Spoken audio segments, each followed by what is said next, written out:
Hi guys, welcome back.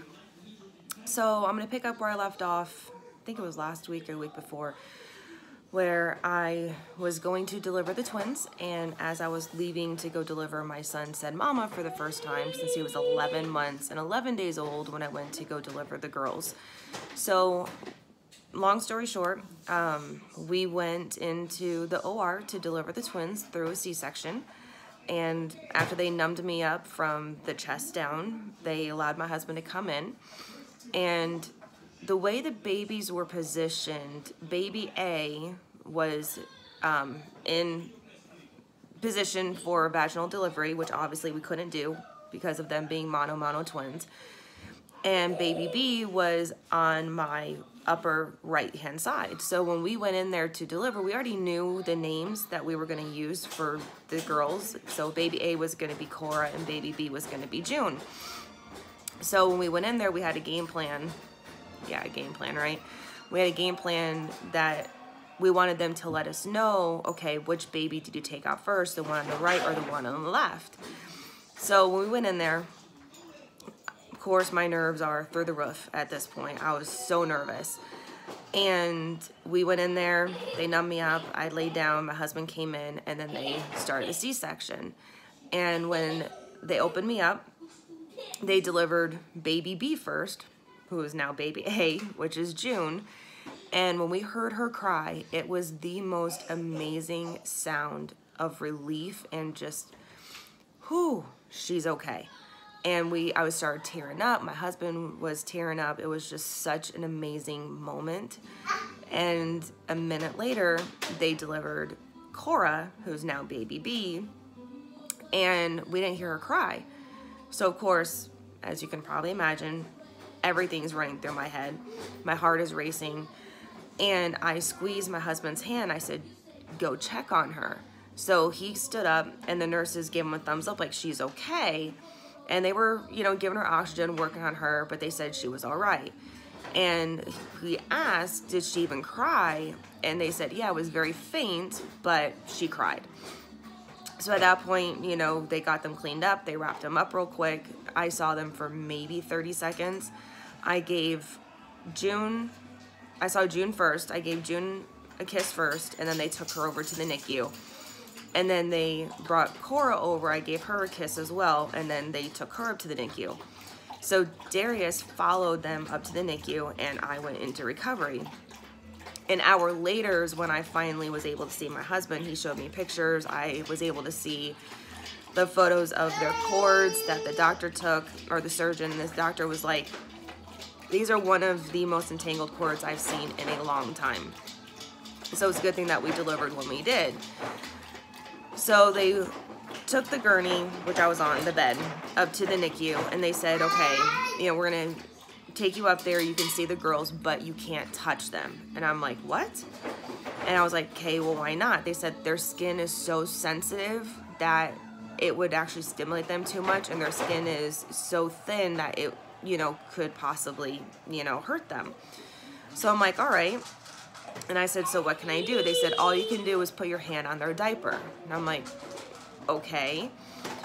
And being a NICU mom, for everyone else who has been out there, I had friends that were NICU moms before, obviously, I was a NICU mom.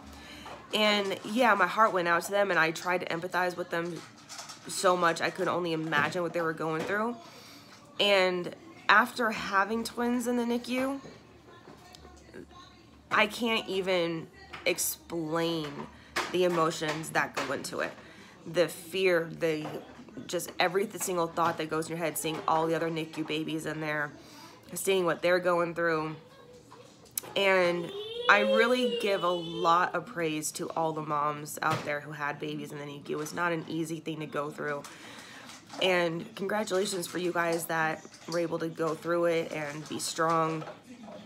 And we are definitely in a club of our own. Yeah, people can try to relate or empathize with what we're going through, but it's one of those situations that it's very, very difficult to really understand until you've actually been there yourself. So when I went up there, of course, I just gave birth to the girls. My emotions are all over the place.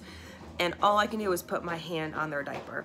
And I think the hardest part for me was not being able to hold them like I was able to with my son, not being able to introduce my son to them just through photos that I could show my son of the girls, and not being able to really see them because of being on the CPAP mask and being on oxygen, and then having the feeding tube and having the IV because their blood sugar was low when they were born. And just everything was just piling up, and it's just like, oh my gosh, am I ever gonna be able to see them? Am I ever gonna be able to hold them? And what got me the most, besides seeing them connected to all these wires, and if you lifted their legs too much, their oxygen level went down, now the machines are screaming at you, and you're like, oh my God. But the hardest part for me was when I went into the NICU to see them. Obviously, I'm jumping back and forth between June and Cora. But the hardest part was when the nurses told me when I could not and could hold them. And it's like, whoa, whoa, whoa, these are my kids. Why can't I hold them? And it was so hard for me to understand that concept as to why, because their body temperatures weren't stabilized on their own. That's why they were in the isolettes, to keep their body temperatures regulated. Excuse me. And just dealing with everything, just seeing them, they are true fighters. But being able to not hold them, being able to only hold them when it was their rounds, which was 3 or 4 times a day. I can't remember. I have the piece of paper in their baby book somewhere. But, and only being able to hold them for a certain number of time, or until their temperature dropped, or until their stats dropped, and then I had to put them back. And when I got released, I felt so guilty leaving them, because I was in there every moment I could get, to the point that the doctors got mad at me because I wasn't taking my medicine for the C-section and being able to deal with the pain. And by the time I got back to my room, I couldn't even move. I was in so much pain, but I wanted to spend time with my girls because they're true miracles. And when I finally got released, thank God the NICU had a live video feed that I could watch, and I watched that all the time because I couldn't get to the NICU every single day. But I was able to pump and be able to take breast milk in for them. And then about a week later, we saw a huge improvement. And then on day 10 of the NICU, and this again after many prayers, many tears, just emotions everywhere. And again, I'm giving you guys an outline of, you know, what was going on. But on day 10, I called, or day 9, I called, and I was like, you know, hey, how are the girls doing? Which I called every single day, and I had the doctor call me when she did her rounds to give me an update on how they were doing. And when I called on day 9, they're like, yeah, you know, June's in a crib. And I'm like, what? I'm like, a minute ago she was in an isolette. What is going on here? And they told me that she was doing so good that they were able to, she was able to regulate her body temperature, and they moved her to a crib. And if this continues, and if she's able to finish all of her feedings with the breast milk, she'll be able to go home, you know, tomorrow or the day after. I'm like, oh my God, this is amazing. Well, day 10 rolls around, I called and they said, you know, June can come home today. And Cora, you know, got moved to a crib, and we have to watch her as well, so she might be able to go home tomorrow. And I'm like, oh my gosh, this is a huge blessing, but at the same time stressful, because on day 11, after the twins were born, it was my son's first birthday, and we were having his birthday party, which was amazing. But the coolest part was that we were able to bring the girls home in time for their big brother's first birthday. And just like my son, the first Father's Day after he was born, which was like 3 days later, he came home on Father's Day for my husband. And then to have all 3 of his kids home on Father's Day for 2nd year in a row was truly a blessing. So to all the NICU moms out there, hang tight, be strong, just keep your faith, keep praying, and just know everything's gonna be all right.